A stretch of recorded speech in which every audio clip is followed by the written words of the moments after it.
Everyone, welcome to another edition of Founder Wisdom Podcast. Today with us, we have David Haddow. He is co-founder of Social Shifter.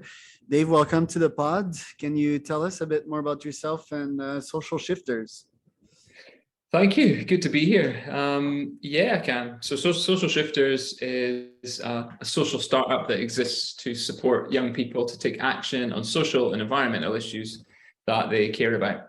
And I guess we see a great deal of young people that want to do something about the state of the world, are pretty anxious about it. I think statistically you can see a lot of data on just anxious, a hell of a lot of anxious young people all over the world. And I guess what we're trying to do is, provide an outlet for some of that anxiety. What Social Shifters is about building a movement of young people, a community of young people, and supporting them to take action. And our vehicle for that is social entrepreneurship. So we show young people how they can take something they're passionate about into an idea for a business or a project or a campaign, and then give them tools and experiences and connections to help them develop that into what sometimes becomes a social enterprise or a social purpose business. It's beautiful. First, what are the stats about anxiety and why are young folks anxious? Look, I'm not an expert in that per se, but I guess I am an anxious young person. I don't think I'm quite in that bracket anymore, but I have a great deal of anxiety about our politics, about the state of the environment, about the way big business conducts itself in the world and the links between those things. And I guess I'm in universities a lot, I teach a little bit, and we work with a lot of young people. So I guess my data is stuff I'm hearing and seeing. There's a good report, the Deloitte Millennial survey is a good source, I find, and a very well structured piece of research and a well presented piece of research. So there's a lot of data in there which breaks down the top anxieties of young people and why they're feeling it. But I mean, I don't think it's rocket science. The stuff is fucked up. I mean, everywhere you look, our kind of systems are crumbling. I mean, right before our eyes. It's no wonder that we're all kind of looking on in awe and don't really know what the solution is. Yeah, well, I mean, we live in a complex world. There's so many systems. Most systems are meant to break down sooner or later, just like a business is, A business is constant challenges. It's never satisfying. It's always, you need to be 1% better. And yeah, this world is tough, man. And when you look at nature and the range of animals, well, that's their day to day. It's constant anxiety and trying to survive. Now the solution to the problem is beautiful, social startups, and I have a bunch of questions about that. We're aligned on that one. Just that. I like that segue though, Charles. I think what you're sort of, the metaphor you're playing with there is that the world needs a pivot. Kind of, yeah. Well, I mean, institutions like politics, I think they're not aligned with the startup world at all. It's very bureaucratic. It's very much like, hey, tell me what to do, and so forth. So I'd like to discuss about that for sure. But first thing first, I want to talk about the environment. I'm a huge proponent about the environment. I did various spiritual retreats, and although I cannot put numbers and statistic to it, I always felt this very, very deep connection with Mother Nature, and I have sensed with my heart that there's huge suffering. She's suffering out there, and we're messing her up. Yet I don't fall prey to kind of the anxiety movement, because I think a lot of people nowadays are spreading news and facts with anxiety, and I just don't operate well in that zone. And my thinking, and obviously I want to contribute, and I am contributing to the environmental cause, but I think that we have so many smart brains on this planet Earth that it's going to be solved. I don't think we're gonna blow up the environment. I think science and like bright minds will kind of fix it. What do you think about that type of mindset? I mean, it's good to have a positive mindset, but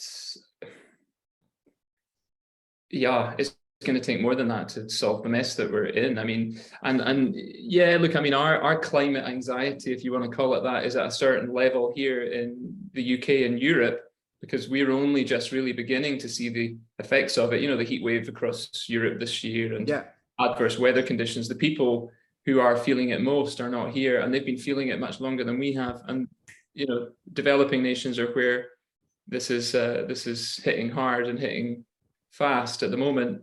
So I think that anxiety will just increase yeah, as things get worse all over the world. In terms of where the solutions are coming from, well, I mean, it's literally going to take everyone everywhere to do their bit, whatever that bit is. We obviously at Social Shifters see social and environmental entrepreneurship as a way forward, and I guess, you know, we're not necessarily working on, you know, and helping support enormous global scale projects. We're helping individuals to come up with or to help develop local solutions that potentially can be scaled. We're starting really at the ground level. And yeah, it takes both. It's geopolitical. It's going to take governments to come together and act, and they're not doing that. So, you know, we can have a certain level of influence on the politics and politicians that are in power. yeah. I believe we also need to demand more change. I think we need to get really active in terms of pushing for that change to happen in politics, because it ain't happening at the moment. And Mm. yeah, we believe obviously at Social Shifters, individuals have a great deal of power, particularly when they come together. So more money and more support for those who are innovating in this area and empowering people who are trying to make a difference. Yeah, and the problem with my mindset is, yeah, that it's like, oh, I'm gonna do it later, and yeah, it's kind of a time bomb. So I think we need more people like you that, you know, are stressing the importance of the problem, and most importantly are acting upon it. So thank you for your service to humanity here. Like I said, I'm very much in agreement with the solution. Social startups, I believe, are the most exciting type of startups. Although I have a question regarding this, because social startups, they're cool. They make good for humanity and they make money at the same time, which is essential to succeed.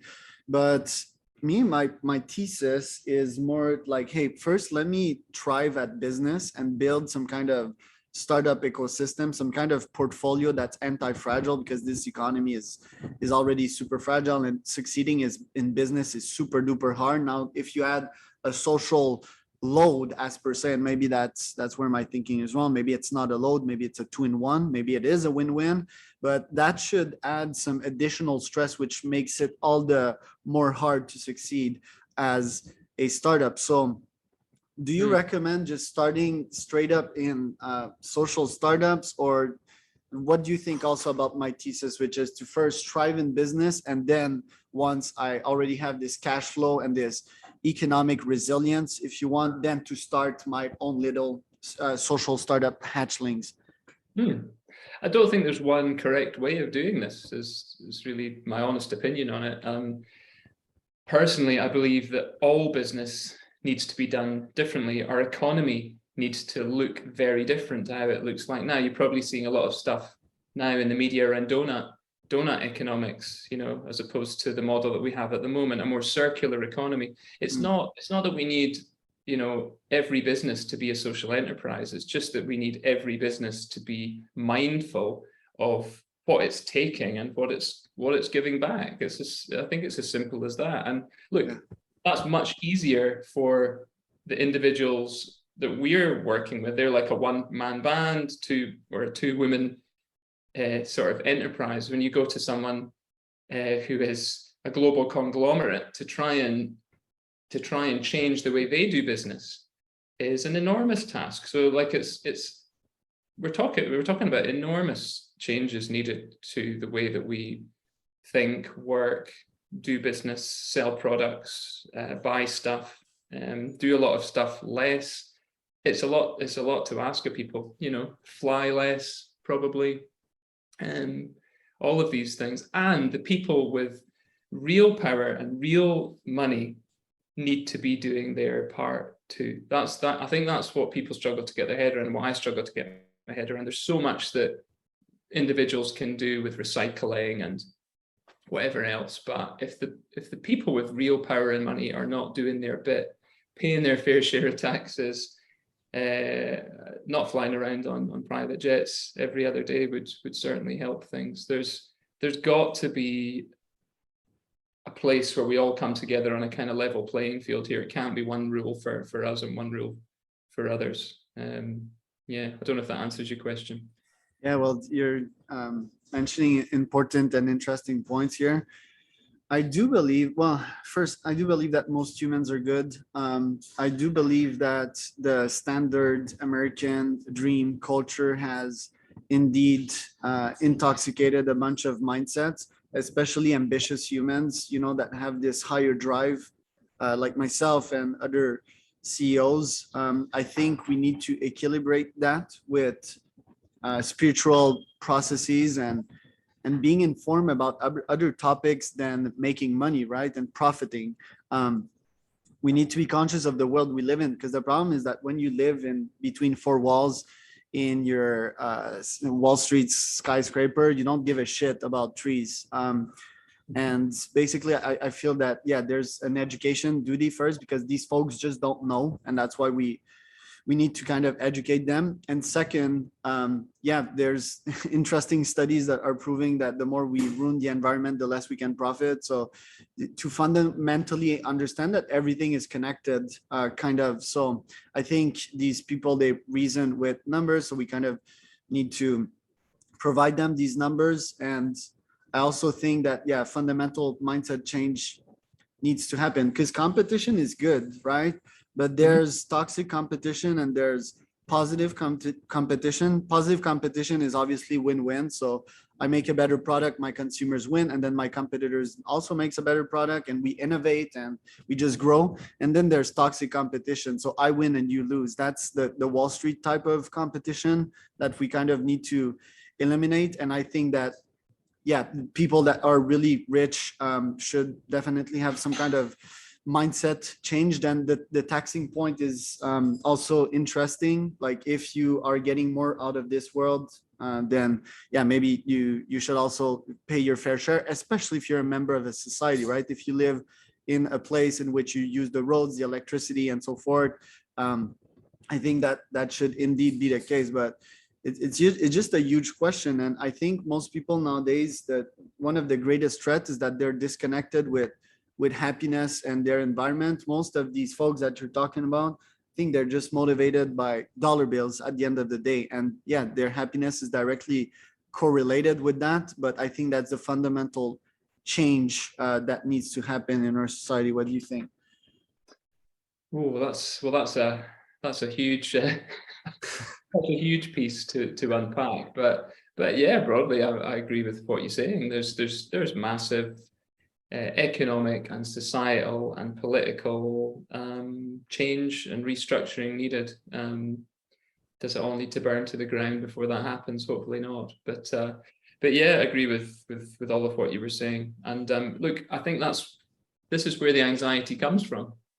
It is all interconnected. And so where the hell do you begin with this stuff? And so I guess what we're trying to say with Shifters is, you know, begin with yourself. Yeah. Begin with the things that matter to you. Begin with the things that you see around you. So, you know, is it that issue of homelessness that you've seen in your city centre? Yeah. Is it that issue of deprivation or poverty that you've seen in this part of your town? Unemployment? Is it, you know, what is the thing? Is it the environment? Is it people littering the streets? These are all kind of Western issues, of course, I'm flagging here, but what is that thing that really concerns you most, and how can you affect change in that, in your local community? It has to be there. You know, it has to be lots of us tackling things in our local community, whether it's politics or the environment or something societal. Yeah. We can't affect global change on our own, so we can only affect the things that are immediately in front of us and around us. And through doing that, I hope young people start to feel like they can affect change. They do have some power to do something, and that even though their thing might feel like a drop in the ocean, if many of us are doing this together in our own way, around our own passions and interests in our own local communities, change will begin to happen. It won't happen overnight, but it is beginning to happen. It's already, we see it. It's already happening. Yeah, I often find myself conflicted in like, should I start with the few at the top, or go with the bigger number at the bottom? And I tend to go with the former rather than the latter, although I will try both. For example, the latter, basically I could just pop up ads on Facebook ads and just do my positive propaganda on what people should do or try at least, or how they should think. I post a lot of content on my LinkedIn, and obviously that just reaches other CEOs. But yeah, I'd love to contribute to the global world IQ and EQ. I think that would definitely make an impact. But my thesis is that since the top is mostly controlling the world, if I get money and power, I can earn their respect, because obviously getting there is hard and have some merits. And then if I convince them, then I can also have an impact. I think that the right answer to that is going for both experiments, the top and the bottom. But yours is kind of, yes, starting from the bottom, starting local, which I also like. What are example of social startups that you've helped and directly contributed to? Yeah, look, I get your point on sort of changing things from the inside and working in and for these businesses. That is another way to create change. Absolutely. I think it's got to be individual to you. Your sphere of influence will be different to my sphere of influence, and likewise to someone in another part of the world's sphere of influence. So yeah, I think we all just do what we can what's within our control, is what I'm trying to say. In terms of what we see, I mean, there's so many incredible ideas and examples. The one I make reference to quite a lot, because it really illustrates a lot of the stuff that we're trying to support and the things we're trying to achieve. It's a woman called Marta, a young woman in her mid-20s. She's in Mozambique, based in Mozambique. She was our climate award winner. So we run a competition every year, and she was the winner of the climate award.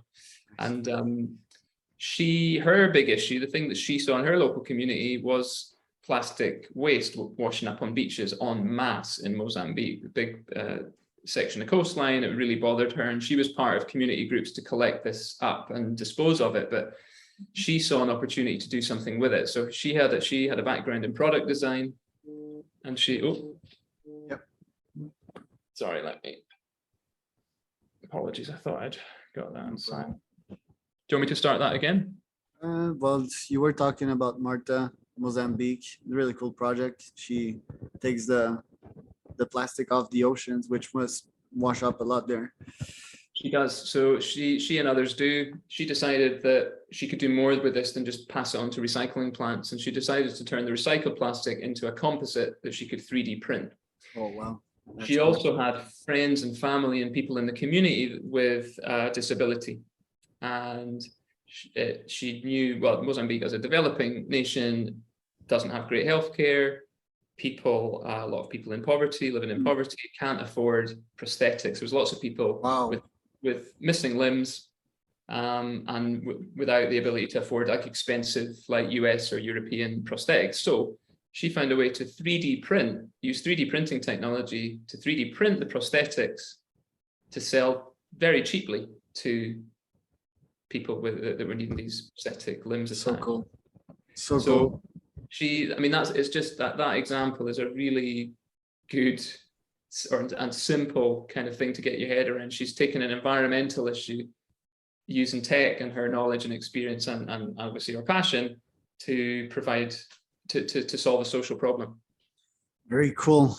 2 weeks ago, I spoke with the CEO of Zambian honey producing organization. And I just love when I see these win-win-win-win situations, which is, for example, he produces honey, he pays the farmer, so the community, right? He improves the environment at the same time, and yeah, obviously he makes money while doing it. So these are so impactful examples. I don't want to change the topic, but we've got a couple minutes left, so I want to make sure that we're fully productive. Basically, we've seen major personalities and influencers start their own social products. So first, I want to, well, since we're in the C topic, what did you think about Mr. Beast Team C's project? And do you feel that these personalities and influencers can also have a huge impact by starting social startups? Sorry, I'm not familiar with that project. Can you inform me? Yeah, he basically picks out trash from the ocean and like provides them to recycling centers. But don't worry, I have other examples for you. The next one, which you probably know, Mr. Elon Musk. So what do you think first about of his, because well, Elon claims to be wanting to help humanity. If that's for other gains, that's another topic. But what do you think about him trying to acquire Twitter and to use it as a platform to educate the world better? What do you think about his carbon emission projects in which he kind of builds, well, he gave $1 million or 10 to X Prize to build a machine that stacks carbon? And then what do you think about his final solution if we blow up planet Earth to go on Mars? What do you think about these three projects? I mean, of all the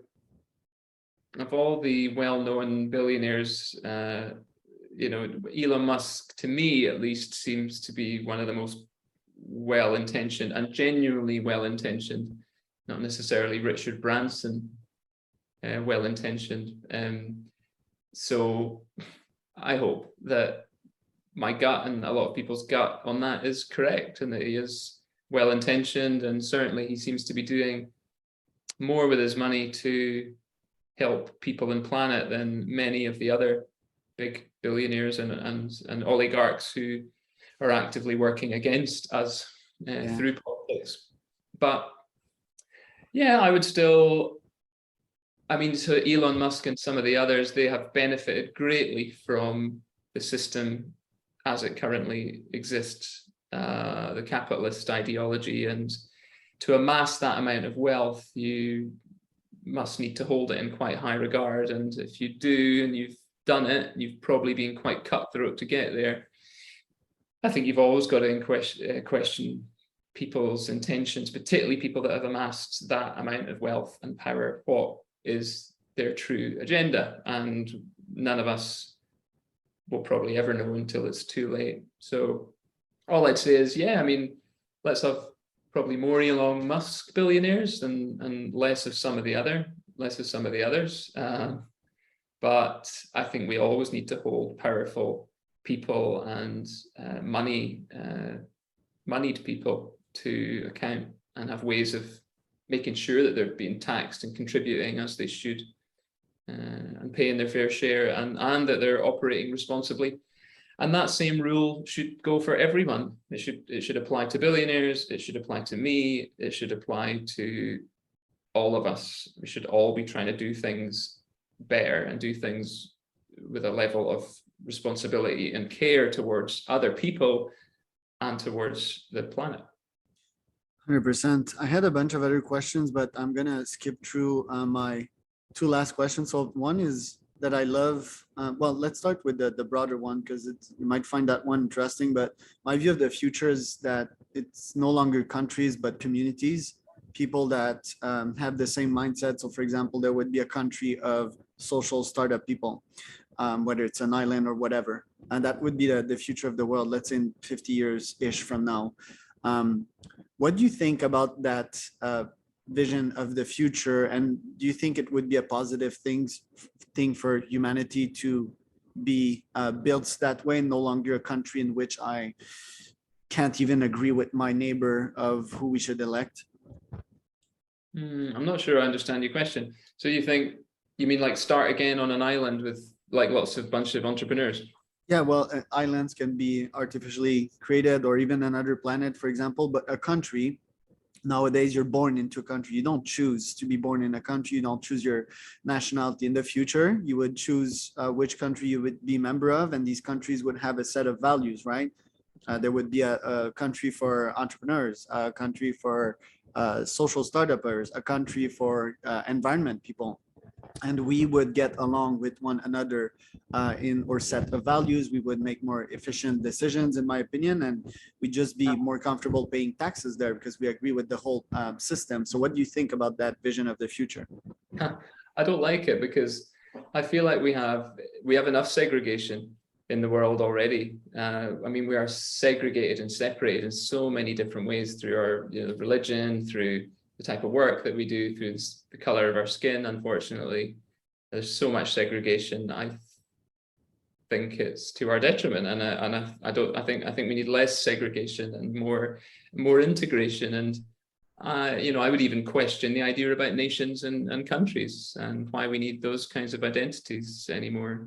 Maybe that's a bit idealistic, but no, I think we need to come together based on our similarities as people, as humans, and think less about what makes us different and separate and more about what makes us similar. Yeah, well, the philosophy behind that would actually fix that because we'd have a similar set of values. I'd be with people of all colors, of all genders, any, well, they would have sub beliefs, but we would believe that, for example, global warming is a thing, right? And they would believe that, yes, social entrepreneur ism is the right solution to that. And not having any countries would kind of bring a problem with taxes, for example. Because if you're a member of a society, you kind of need to pay your dues for the roads you're using, for the protection and all the things we take for granted. But I mean that was still a wild one I wanted to throw out there. The last question I have for you, John. All I'd say on that one was I quite like the sound of that, but we're all on an island where we all get along. But try and tell that to a billionaire. I mean, try and get a billionaire to just be happy on an island with. Well, he would choose his billionaire island, and then that would cause some kind of problem if they all come up together. Well, they already do, by the way. They'd all want to own the island, and then they'd say, oh, but I want that island that he's on, and you'd be like, well, but they're not the people you wanted to hang out with and pay taxes for, and they'd be like, well, yeah, but we're billionaires and we're going to have that anyway. Well, I think they would found their own little island. I don't think there would be much people on their island if they're that megalomaniac. They wouldn't believe much in community, and that I think all the other islands perish. I think all the other islands would gang up on the billionaire island. I think if you put billionaires in an island, someone would launch a missile at it, probably.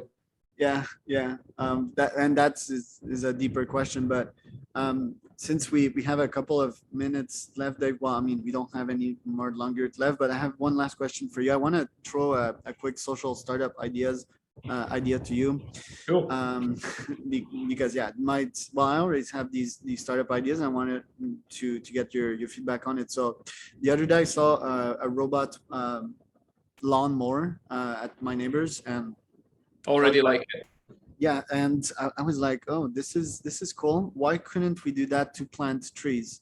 So we buy the land, and it would be some kind of Kickstarter type of platform with crowdfunding. We buy some lands, and then we obviously build a robot with the technology to plant trees, and the robot will plant 1,000 trees per day.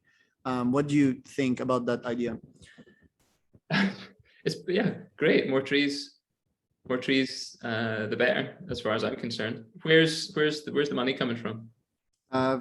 Good question. Either, well, if you ask me right here, right now, VC or crowdfunding. But ongoing, how does it become kind of self-sustaining? Yeah, and over time, well, the question is like the monetization also. How would it make money? We could, well, first it would be solar powered, so that would be the source of electricity to that little robot. And then for the monetization of the whole thing, well, these these trees could be trees that also provide food to communities. And I don't know, we could harvest those and redistribute it. We wouldn't kill the trees, obviously, because that's bad. But we would kind of sell the byproducts of those trees, aka like if it's oranges, right? And we kind of make some money out of that and redistribute it to members of the project, that the funders of the project. Okay. I think, Charles, you have the embryo of an awesome idea. And I think the next step for you should be to be part of our Global Innovation Challenge, which is currently live, and applications close on the 9th of November, because that program will help you to develop your idea into something that is sharp and pitchable. You will then pitch it to one of our expert panels. So we have a climate category this year. It's sponsored by Rathbones. We've got other categories sponsored by Amazon, Gilead, and others. You can develop your idea. And we have a free digital incubator program that you can come on, work with others, work with us, and work with experts to develop that into something that you can pitch for funding to actually launch it. Great, man. I wish I had more time. Do you have a machine to invent time or something along these lines? Because Well, that's something else you could develop in the Launchpad. Yeah. oh my God. All right. Yeah, but no, it's been amazing. And Social Shifters, it's really cool.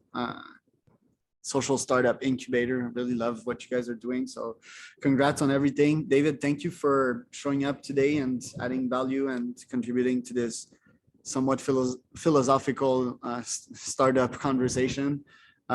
It's been great. Where should people find out more about you and Social Shifters? It's been a really good chat. Thanks. Happy to do it, and I'd do it again.